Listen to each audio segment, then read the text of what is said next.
everyone. I am Ritu Savani, Assistant Professor in MERI. Welcome to e-learning module of cloud computing. So today, as we delve into what cloud computing is, I am going to give you the basic introduction of cloud computing, its features, key features, and the benefits of cloud computing. So what cloud computing is?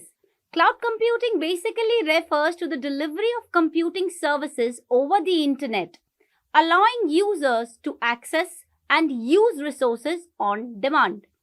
Cloud computing is based on pay-as-you-go model, which refers that whatever services you require, you just need to pay for that. Once your need is done, your work is complete, you can just lease out that service and you do not need to pay it again. So I am just going to give you a basic example of cloud computing. Nowadays, everyone uses Gmails, Google Photos, Google Drive, InDrive. These are the basic examples of cloud computing. To understand what cloud computing is, I am going to portray a small example in front of you, which is supposedly I want to start a new business. For that, what I require when I want to start a new business, I require a laptop, a system where I can store my data. Once my business has started running, it has been successful, I need to increase my team size. And now if my team size increases, I need more systems because the data would increase. For that, once the data has increased, more systems, my team members have increased, the data is more, I need a technical team to manage those systems, to manage that data. Then again, I'll have to make more strategies to maintain, for the maintenance of the data, for the maintenance of the systems, and then I'll need to make more strategies if for data corruption, for data recovery. Now it is what would happen then. I would invest in more cost, I would invest more into the business, which in turn will increase my cost. Maybe that much the profit I am not getting. So what solution can I do for it? I would go to a cloud service provider and lease out some space from them. I would ask them that I need some space. I want some space to store my data on your servers over the internet globally. And then it is the responsibility of that cloud provider for the data recovery, the data maintenance, and the accessibility of the data. All this will be the responsibility of the cloud service provider. I don't have to do anything. I would just have to pay a nominal fees. The cloud service provider will charge a nominal fees from me for the services they are providing me. So this is a basic concept of cloud computing. Let's start with the key features of cloud computing. What are the key features of cloud computing? The first key feature is resource pooling. What is resource pooling? Resource pooling is providing services to the multiple customers with the help of multi-tenant model, which means that I have some space, supposedly a very small example, that I have 100 GB space with me. 10 GB I'm leasing out to customer A, then 20 GB I'm leasing out to customer B, 30 GB I'm leasing out to customer C, and so on. So my 100 GB space is being utilized by many customers. This is what resource pooling means, that I am providing services to multiple customers. The second key feature is on-demand self-service. Now, what does on-demand self-service means? Earlier, I told you the application Google Photos. Whenever I need some more space, what happens? The Google Photos provide us some space for free of cost first. Then after some limit, it charges us. If we want more space, we want to save more photos over the cloud, it charges a nominal fees. Once I need more photos to be saved on that cloud, I will pay for that fee. I will pay that fee. I will rent out the space. Once I don't need those photos, I don't need anything for that, I'm just going to delete it. I am just going to free that space, and now I do not need to pay that fee. So it is on demand self-service. Whenever I need some space, whenever I need some service, I can just go and rent it out. I will just pay a nominal fee for that, and then I can just use it. Once my use is done, once my work is done, I can just release the space or application, and I can just go away. The third key feature is easy maintenance. Easy maintenance, the servers are easily maintained and the downtime is very low, and even in some cases there is no downtime. The cloud service providers assure that the servers will never be down. Cloud computing comes up with an update every time, they gradually making it better. Cloud providers, cloud computing automatically does the updations, whatever updations is required. We need not do anything. Everything they sync with the applications and do it. Then comes the other feature is availability. Availability means that the capabilities of cloud can be modified as per the use and can be extended a lot. Today I need some space, I have more data, my business is expanding. Earlier I rented a limited space, now I require more space. I will go to my cloud provider and ask him that now my business is expanding, I need more applications, I need space to store that applications, I need more space to store the data to run on that applications. Whenever I need that, I can just go pay the nominal amount, pay the storage and get that storage, extra cloud storage. Then the next feature is economical. Economical, it is definitely, earlier in my video I told you that if I'm starting a new business, I have to do all the setup, all the infrastructures is to be done by me. Then it is more costlier. I'm renting out the space, I am not taking more storage, I am not making my own servers to save my data. That is why it is economical. I just have to pay some fee for that, and then I am very good to go. Next feature of cloud computing is security. Security is one of the best features of cloud computing. It creates a snapshot of the data stored so that the data may not get lost even if one of the servers get damaged.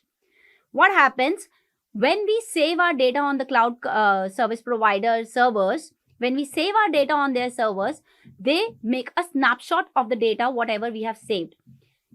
Even if in very rare cases this happens, but even if some servers get damaged, they have that snapshot and they can just recover our data. The recovery process all is to be bared by the cloud service provider. We don't have to worry about it. Once we have stored our data, it is good to go. Then pay as you go. Pay as you go, I earlier told that pay as you go is the basic key where our cloud computing depends. It basically, our cloud computing works on pay as you go model. Whenever we require a service, we are going to pay for that. Once we are done with that service, we don't need it anymore, we are not going to pay for it. So it is just that in cloud computing, the user has to pay for the service or the space they have utilized only. We are going to start with the benefits of cloud computing. The first benefit of cloud computing is scalability. I can just scale once my business is expanding, I need more space on the cloud. I have more data, I have more information, I need more applications that need to be stored. Where I can just increase the size, increase the space I have leased out on the cloud. And whenever I want that, this is what scalability means. Then the second benefit of cloud computing is security. Security means managing all your applications, devices and data to ensure that everything is protected.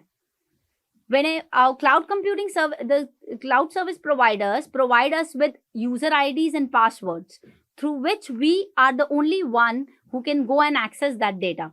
Everybody cannot in the world cannot go and access my data. It is very secure, it is password protected, and therefore our data is safe in the servers. Then the third benefit is cost saving. The cloud computing model is based on pay as you go service and offers a possibly less expensive for organizations to remain coordinated and online.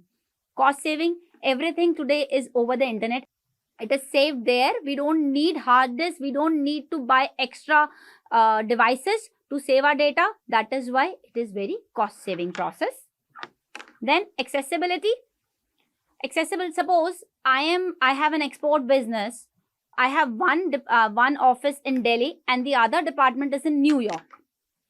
Now my data is on the cloud over the internet. Okay, so the people sitting in Delhi can also access the data. The people sitting in New York can also access the data. So this is accessibility. It is just that you need to have a good internet connection. Then data loss prevention. Data loss prevention, the measures are done by the cloud service providers. As I told you earlier, that they make a snapshot of the data, whatever we have saved in their servers. And so we are rest assured that our data is safe. Whenever there is some problem, our data will never get lost, and the data recovery measures are very nice. Further in the video, we are going to discuss about the types of cloud computing. There are 5 types of cloud computing. The first one is public, private, hybrid, community, and multi-cloud. Now, one by one, we are going to discuss what are these clouds. So, the first one is public cloud. What is public cloud? Public cloud is an open cloud which is available for everybody over the internet. So, public cloud is open to all to store and access information by the internet using the pay per usage method. The computing resources are managed and operated by the cloud service providers. Public cloud is, for an example, I want to, many of you must have used the converters, PDF to Word file converters. These are available over the internet. What we do, we just upload a file. I have uploaded a PDF file onto the application and clicked on the button, convert it into the Word. It will give me the Word file. This is what? This is an application which is stored over the internet somewhere in the cloud, and this is known as public cloud. Okay, so what are the advantages of public cloud? Public cloud advantage is lower cost. I am not downloading that application. I am just doing all the services over the internet on the cloud. I am not downloading that application. I am not giving any fees for that application. So this is low cost. No maintenance is required because it is not in my system. I don't have to do anything for that. I don't have to maintain it. Then near unlimited scalability. I can just change 100 PDFs over the internet into the Word. There is no scalability issue. As much as I can just change as many files as much I require. So this is what public cloud is.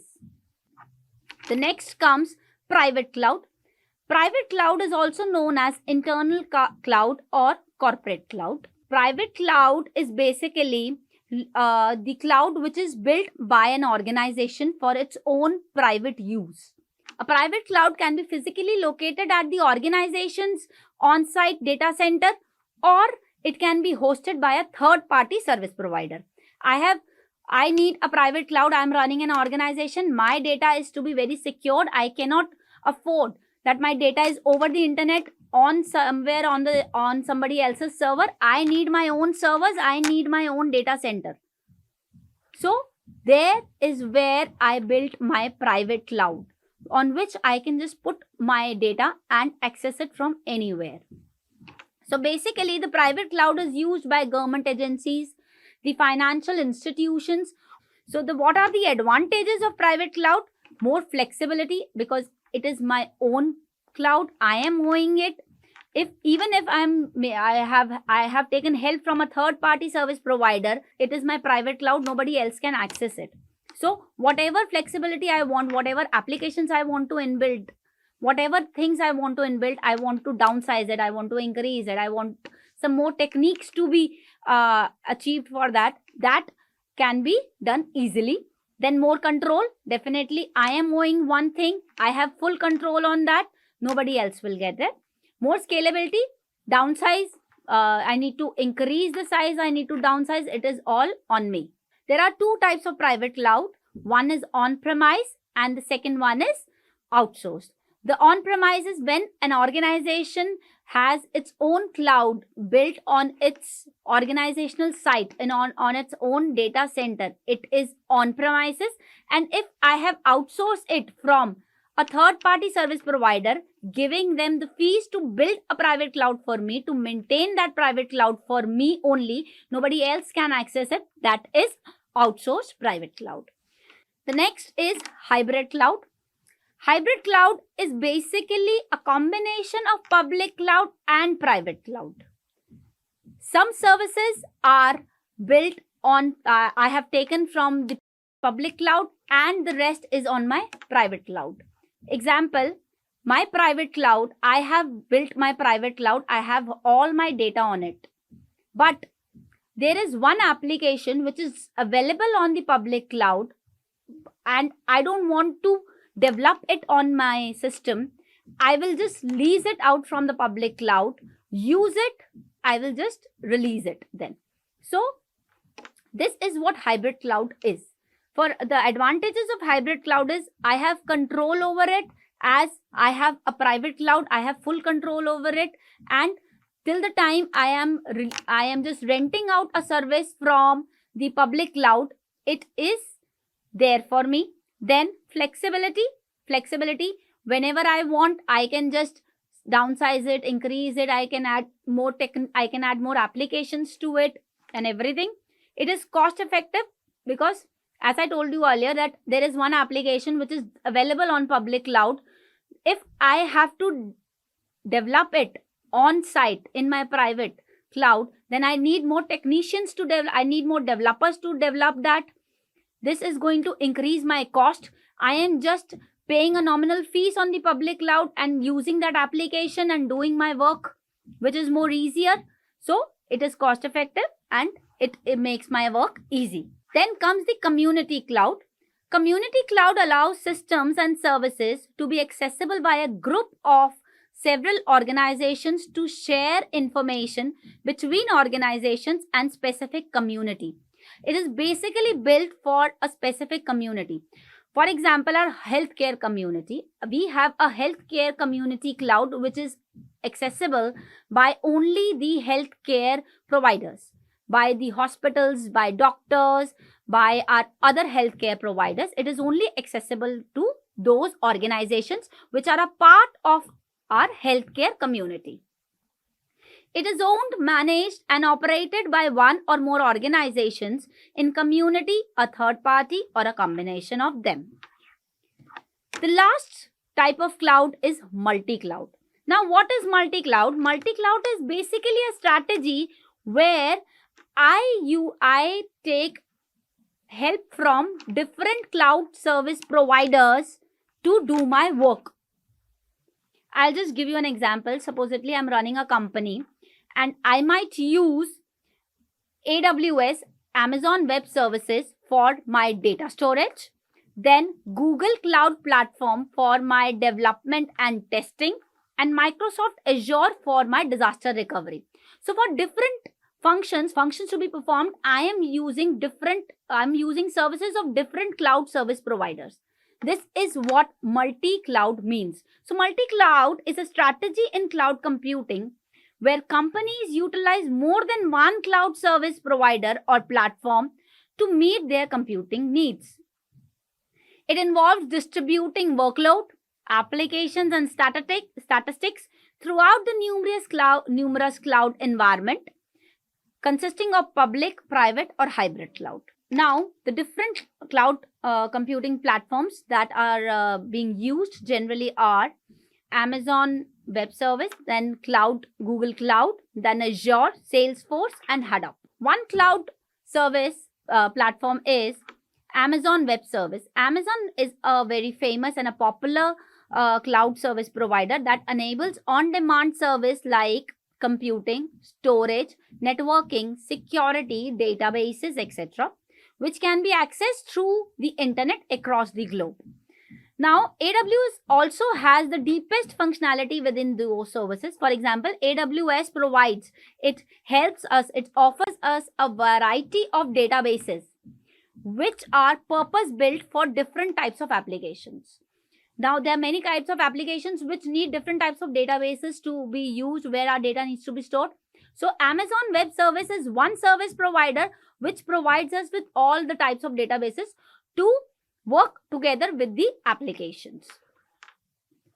So use cases of Amazon Web Services are, first is the Netflix and the Canva. Netflix uses the Amazon Web Service cloud computing provider services, and it saves all its data on the internet, and we can easily watch the content on our systems through the Netflix saves all its content over the cloud in the AWS service, and then we can watch the content over the internet on our systems comfortably sitting in our homes. Okay, Canva is also, it's a graphical presentation maker which is available online, which can be used by everyone after paying a nominal fees. These all uses the services of Amazon Web Service cloud provider. So this is all what I wanted to discuss today about cloud computing. Have a good day, everyone.